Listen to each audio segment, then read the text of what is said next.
now to a trip back in time, and I do mean trip as in the hallucinogenic type of the 1960s and 70s.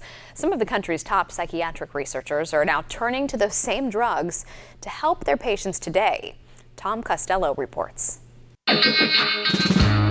50 years ago, psychedelic drugs were at the center of America's counterculture, promising good trips and some very bad trips too.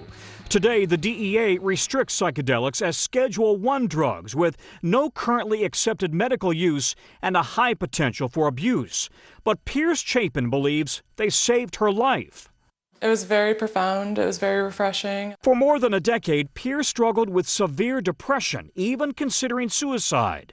Then, a nurse practitioner sent her to a revolutionary treatment at Johns Hopkins University Med Center in Baltimore, using psilocybin, a key ingredient in hallucinogenic drugs, to treat depression. Within hours, she felt relief.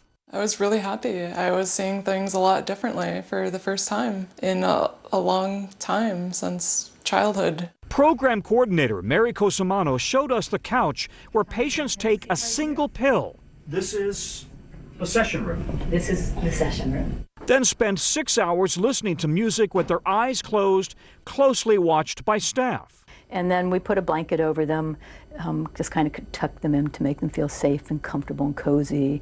And then we begin the day. This is literally the room where people go on a trip. Yes. The latest results are eye-opening. Hopkins has treated 360 patients. For most, just 1 or 2 sessions lifts their depression for months on end. But unlike the 1960s psychedelics, the meds are clinically calculated.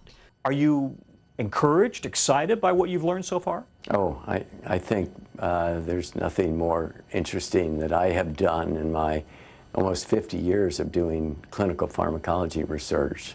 There's nothing that compares to this.